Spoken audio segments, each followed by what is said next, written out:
So you don't know you're Filipina until these four things, and this could go for any woman anywhere in the world, but I will speak on the Philippines and Filipinas. Right off the top, you travel with them. Your first trip with a woman can be very, very telling. You're sometimes out of your comfortable surroundings. In my case, 99% of the time I would be downgrading from, a high rise in Manila to perhaps like a beach spot or something. And a lot of times people's bad side can come out when you take some trips. You may argue, you may be out of your comfort zone, you may have, jet lag, or be, have travel, sickness or exhaustion or whatever the case may be. And a lot of times your first trip or two could actually be the end of your relationship, believe it or not. Number two, you see your Filipina angry. This again goes for any woman, and this has many times been the demise of my relationships, is when I see a woman get angry.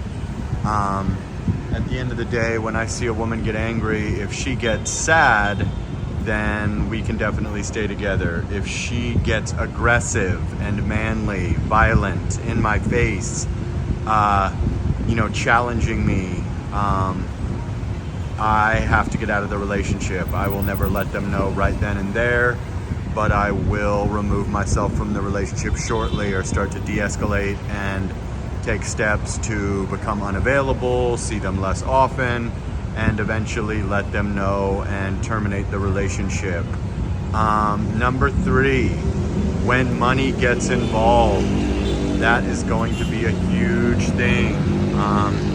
When you're doing well and everything's all peaches and cream, and you're riding on top of the world, and you're paying for things, or you're taking trips, or you're eating out at the fancy restaurants, you're all good.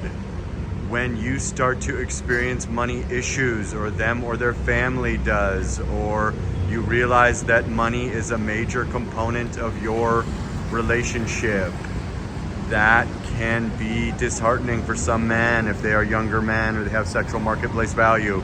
If you're an older guy, you know the deal, and you knew that that was what your relationship was predicated on anyway, more than likely, if you're an intelligent person. So that's just, the cost of doing business, essentially.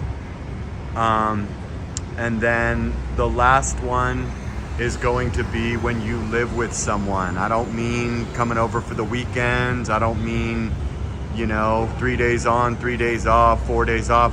I'm talking about when you live with someone, essentially married without the paperwork. You will sometimes notice this before when you start doing the 3 days on, or the long weekends, or whatever, but essentially everyone puts their best foot forward for about the first 90 days of a relationship.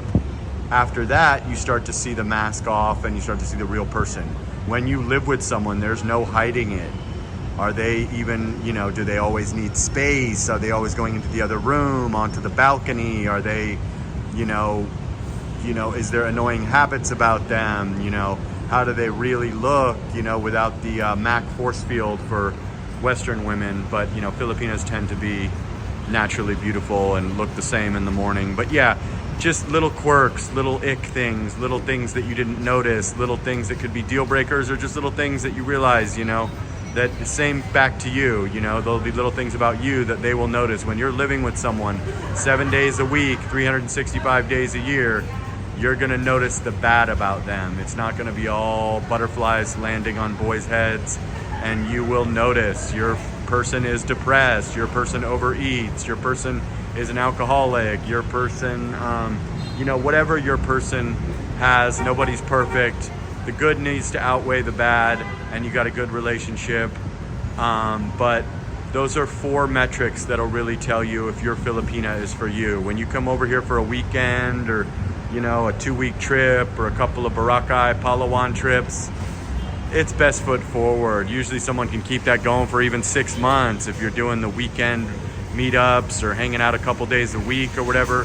But when you get really into living with someone, taking trips with someone, seeing them get angry, and money gets involved, you get the real person. So all these guys coming out here and getting married in a week, or marrying someone right away, you got to be real cautious. For me, I'm a bit of a tougher customer.